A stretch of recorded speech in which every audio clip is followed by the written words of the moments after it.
ശ്ലീഹാകാലം 7-ാം ചൊവ്വ. മഗ്ദലന മറിയത്തിന്റെ തിരുനാൾ. പത്രോസിന്റെ അമ്മായിയമ്മയുടെ രോഗസൗഖ്യം.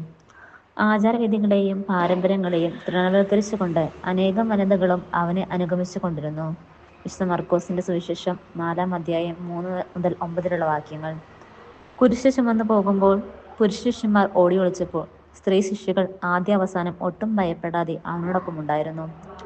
വെറോനിക്കയെ തൂവാല കൊണ്ട് മുഖം തുടയ്ക്കുവാൻ അനുവദിക്കുമാറ് അളവിൽ ആ അനുഗമനത്തെ യേശുവും അംഗീകരിച്ചിരുന്നു. ശിഷ്യന്മാരുടെ സുവിശേഷ പ്രഘോഷണ യാത്രകളിലും സ്ത്രീകൾ അവരെ അനുഗമിച്ചിരുന്നതായി 1 കൊറിന്തോസ് 9-ാം അധ്യായം 5 സാക്ഷ്യം നൽകുന്നു. സ്ത്രീ ശിഷ്യകളിൽ ഏറ്റവും പ്രമുഖ സ്ഥാനം അലങ്കരിക്കുന്നത് ഇന്ന് തിരുനാൾ അനുസ്മരിക്കുന്ന മഗ്ദലന മറിയമാണ്. ലാസറിന്റെയും മർത്തായുടെയും ഇളയ സഹോദരിയായിരുന്നു മറിയം.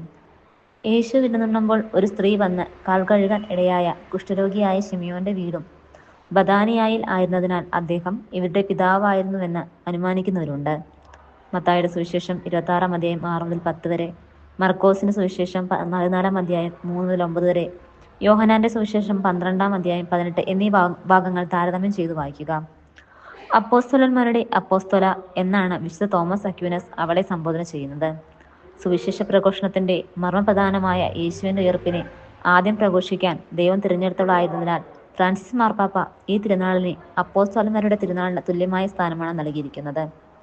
പാപത്തിന്റെ വഴിയിലൂടെ സഞ്ചരിച്ച് 7 പിശാചുക്കൾ ബാധിച്ചവളായിരുന്നിട്ടും തന്റെ ഏറ്റവും ശ്രേഷ്ഠ ശിഷ്യയായി യേശു പരിഗണിച്ചത് അവളെയായിരുന്നു. ദൈവം പാപത്തെ വെറുക്കുന്നു, എന്നാൽ പാപിയെ സ്നേഹിക്കുന്നു എന്നതിന് ഏറ്റവും ഉദാത്തമായ ദൃഷ്ടാന്തം അവർ തമ്മിൽ വളർത്തിയെടുത്ത സ്നേഹബന്ധമായിരുന്നു.